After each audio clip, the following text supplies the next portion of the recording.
Hi guys, if you're new here, my name is Sam and I make videos about makeup, chronic illness, and whatever I want. And today I want to talk about social media and mental health. I did it.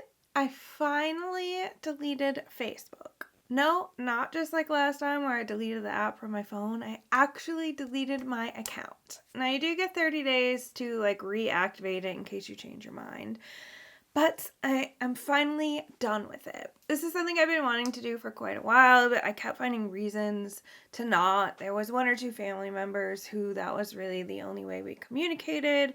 They didn't really text much, so it was easier for them to send me a message on there and also just kind of keep tabs with what I was doing based on my posts. The issue is I hated using it, so I wasn't posting on there anymore. And one of those relatives unfortunately passed away earlier this year.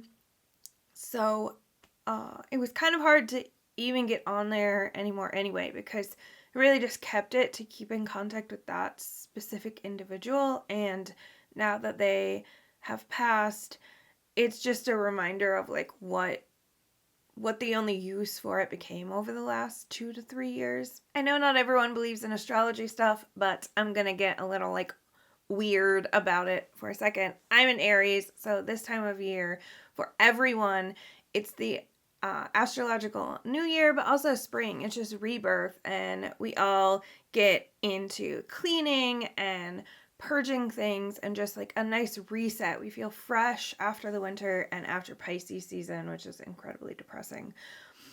And I always make big moves for myself this time of year for all of those reasons. Last year in April was when I started EMDR therapy and did huge things for myself, the best thing I ever did for my mental health. And this year, I'm dealing with a lot. I'm still dealing with grief, obviously coming out of sad from the winter months, and I just needed to pick the thing that was going to be my big change this year for my mental health. And it was really reevaluating the role that social media plays in my life, because there are so many studies, I'm not going to get into the scientific parts of this, that have proven that social media is a blessing and a curse. It does so many wonderful things, helps you easily keep in contact with people you wouldn't be able to otherwise, but also it adds so many negative things to our lives as well. And I really needed to evaluate where I could trim the fat from social media when it came to how it was impacting me directly and my mental health. I want to start by saying that social media in general is not evil. It's not evil by itself. Well, maybe Twitter. There are, in my opinion, more pros than cons. As a disabled person who cannot leave their house much at all and cannot have a job due to their disabilities, the only way I have friends, the only way I have contact with the outside world and I know what's happening is with social media and the internet. So there's a huge purpose in my life, and I know many other lives. However, there are a lot of cons here. The constant push for consumption, the FOMO, or fear of missing out, if you're not familiar with that phrase, the comparison to where you think you should be in life, the stuff you have, the relationships other people have, the constant stream of negativity and bad news, especially when it comes to Facebook, whose algorithm is actually designed to make you upset. There are just so many things to take into factor. And then when I thought about how, as a disabled person who spends a lot of time bedbound or couchbound, how much time I was wasting on social media consuming those negative things. Because when you're on it all the time, you're not just going to be able to see the good stuff, you're also going to see the bad things in high quantities. And that just starts to kind of melt your brain. My main issue with social media is how it's run and how other people are using it. So all of us use social media as a snapshot of our life. It's impossible, and there would be way too much content if we were all using it to show every moment of our life. Also, it would be pretty boring. You don't want to see me put the dishes away for the 87th time, you know? However, because people use it the way it was designed in the negative sense, you're seeing the things they want you to see without the context. So you see their nice vacation, but you don't see the argument they got in with their family. You see their luxury bags, but you don't see their credit card debt. So you start to compare yourself and think that you're doing something wrong. You see someone who got a promotion at work, but they didn't mention that they've been working 100 hours a week. So you feel like you need to compare yourself to other people and then compete with said people without getting the full picture. For me, what was really, really triggering was most of the world is living in what they're referring to as post-pandemic, which does not exist.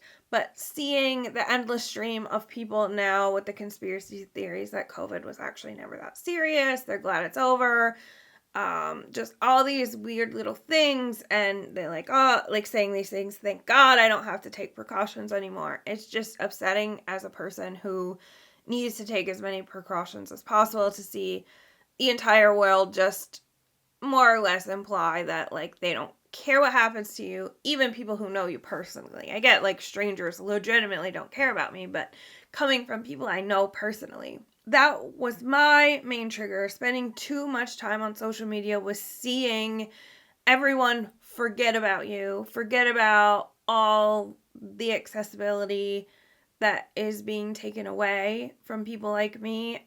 So maybe your thing is someone buying a house or getting a promotion. Like, that's the thing that you feel upset and left behind with the competition. For me, it is those things, like feeling resentment and anger and anxiety by seeing all the things the rest of the world is doing, that therefore makes my limited activities more dangerous. That I noticed was really draining my mental health, and I needed to take a step back. For Facebook specifically, as I mentioned, it is an algorithm that is strictly focused on getting people to interact with it with big emotions.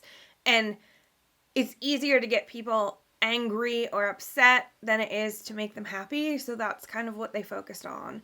And so you would get on Facebook and it was mostly like rage ads or like political statements or things like that. That I don't have social media to learn about politics. That's why I go to news websites.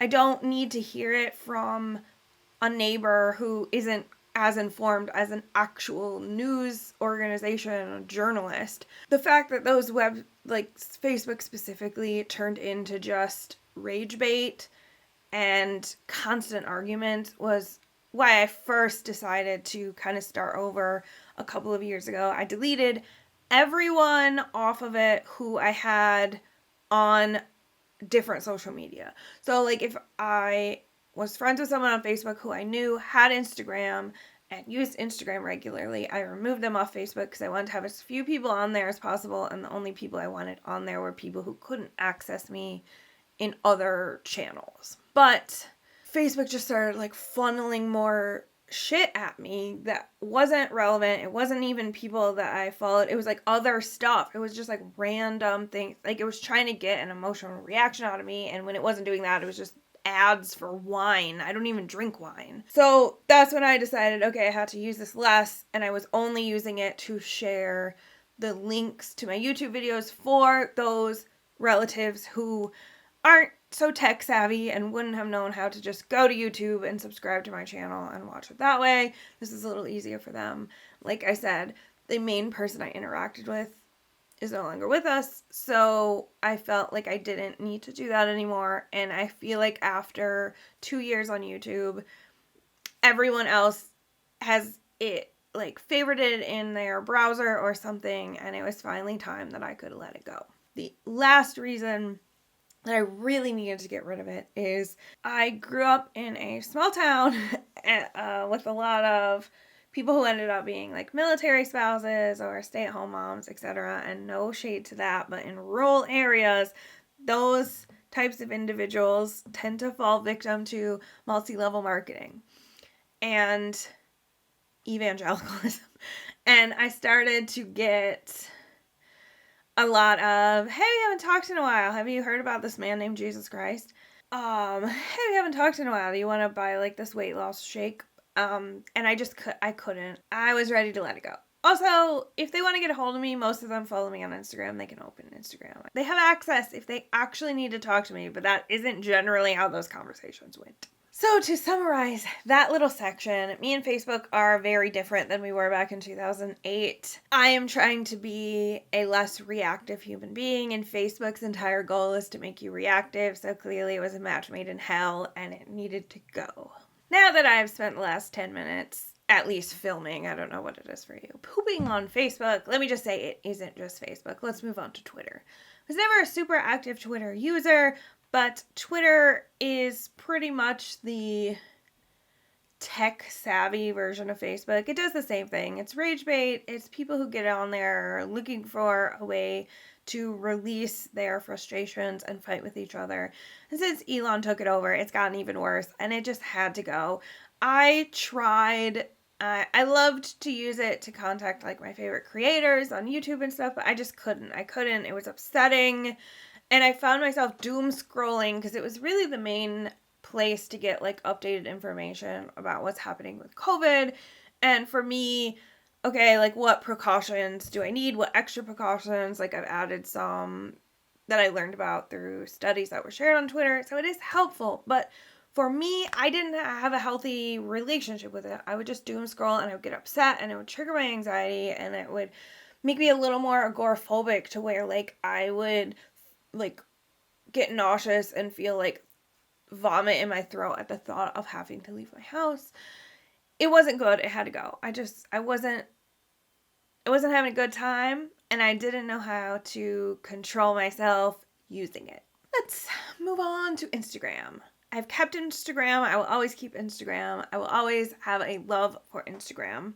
However, I did have to take a break because the same reason of all the other things. I was doom scrolling. I was feeling upset by the things I was seeing. I just wasn't having a healthy relationship with the platform. I've noticed some of the stuff has been moving from Facebook to Instagram, the like political fights and things like that. And I fully support people sharing their opinions and their viewpoints about things. Almost like a bird call. You want your mutuals to know where you stand. Like, I am a Democrat. I support LGBTQIA plus rights. I am not transphobic. I support Black Lives Matter. All these things. Like, because you don't want like a MAGA person like interacting with your stuff. I understand that. However, that's not how I subscribe to things. Like, stuff is complicated to me. I understand it's not complicated to everyone else. I think it's complicated. I have taken many sociology classes, psychology classes. I majored in those things. It is complicated in my eyes. And so I don't boil down things to a simple blue and red, you know? I just don't want to have those conversations because they're conversations that need a lot of research. They're conversations that need a lot of education. They're conversations that aren't just, you're bad, I'm good. In most instances, obviously there are just some bad people. But it is just something that I don't get on Instagram for. I don't mind having those conversations. I have those conversations fairly frequently. But I don't want to be eating my lunch and have some downtime and want to look at makeup and just see like politics like blown in my face all the time, because that's not what I'm on there for. If I was following a bunch of political pages or something, like that would be different, but that isn't my goal. So I'm not at all telling people they can't post that. What I needed to do was remove myself, because it isn't fair to tell people, because that's how they function, that's the things they want to do, that they're not allowed because I don't like it. I need to remove myself and limit myself to the exposure because I'm the one choosing to be different in this sense. So as a disabled and chronically ill person, I have limited time and energy, and so I can't spend all of my time constantly advocating. I have to set aside time to know that I'm going to be doing that because it's incredibly draining, which is hard for someone who has a normal amount of energy to comprehend. How is having this conversation draining? Well, with ME/CFS, just having emotions empties your energy tank, fun fact. So that kind of stuff even if it's just as much as like me being upset because like a doctor's office like stopped requiring masks, like that makes me upset and it makes me anxious, and then it drains all my energy and I crash. So I have gotten to a point where I realize like that is how a lot of people like to use Instagram. They like to use it for makeup and advocation and like politics and all of these things. So for me to not crash and for me to not have a flare from energy drain, I need to make sure that I'm in the right space with my energy. I've done the things I needed to do to take care of me before I get on it. And then I need to make sure that I'm limiting my time on it so I'm not overdoing it mentally. I'm kind of just babbling a lot at this point. So what happened is I would just spend so much time on Instagram, and my ego kind of get into this thinking like, well, if I have something to say, it's important because I said it, which is false. Nobody cares what you have to say. In most instances, you're not important because you're you. You're not like the whole, like you're the main character in your life, but you're not the main character in anyone else's life, if that makes sense. I had to realize that I'm wasting my energy, I'm wasting my time, and I'm sending myself into some kind of crash because I'm just thinking all these things and then telling the world as if it matters, when in most instances people probably just click through my Instagram stories. So I decided I'm using Instagram with intention. The stories function is cool and it's fun, but if I'm saving my feed for important things that I want to be like saved and things that people can see regularly, I need to make sure when I'm using Instagram, it's a type of thing that's important enough to put on the feed and not just 100 stories where I'm just wasting my time and it's just meaningless. I need it to be meaningful, and therefore it makes it a feed post. Also, with growing my following, growing my YouTube, I need to start utilizing things like Reels. I need to really put thought and energy into my posts so they get traction and they get the reward from the algorithm instead of just like blabbing on my stories about nothing and like sharing 8,000 memes a day. I took about a week and a half-ish off completely from Instagram, which was fantastic. My brain was really happy about it. And now I very much limit the time I'm on there. If I open it and I'm not like working, like it took me about 15 minutes to edit a reel and write the caption and the tags and stuff, so I'm not counting that. But I'm only giving myself 10-ish minutes to just browse and scroll and interact with my friends because I don't need to be on there any longer. Now, I won't count my time if I'm working or responding to comments or something, which I consider work, but I'm not just going to fart around on social media anymore because it was damaging my mental health significantly. Social media in general was just created with an addiction element, and I fell for it. Everyone fell for it. Anyone who says that they haven't fallen for it is just a liar. Liar, liar, plans for hire, right? I want to be consciously aware of that and, like I said, use it with intention. I really want to make the change. And when I took the time off Instagram, and since even coming back to where I'm only spending a couple of minutes on at a time, I feel like I have so much more time and I feel like I am taking better care of myself. It was showing up in the sense of I was just kind of spacey. I was just kind of zoned out. I wasn't really in the mood for like having conversations because I was just trying to deal with my own emotions from so many things. And I'm like, I can't keep letting this happen. I can't keep letting other areas of my life suffer because of any of these platforms. And just to reiterate, like, I love Instagram. I'll always love Instagram. I love the communities I've built. I love the friends I make. I will never stop using it.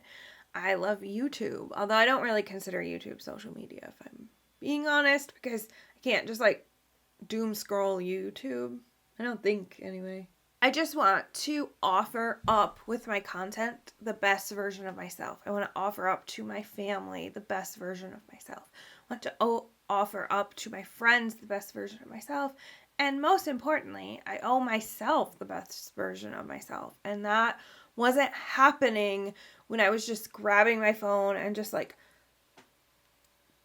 it was also hurting my neck. Like I have like neck issues, and we are all leading to what I call like tech neck from like looking down. So it's like there are just so many benefits to using it intentionally. It's not stop using these things.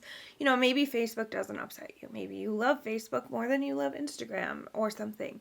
It's just be mindful of how long you've used it, because there are times where I've been on TikTok and I'm like, oh my God, it's been 4 hours. Be mindful of what else you could be doing. Kind of save it for after everything else has been done. And whatever choices you decide to make regarding your relationship with social media, I hope something in this resonated with you. It made you think about something different. It made you realize, oh yeah, I really relate to that. And maybe you just want to take a couple of day break.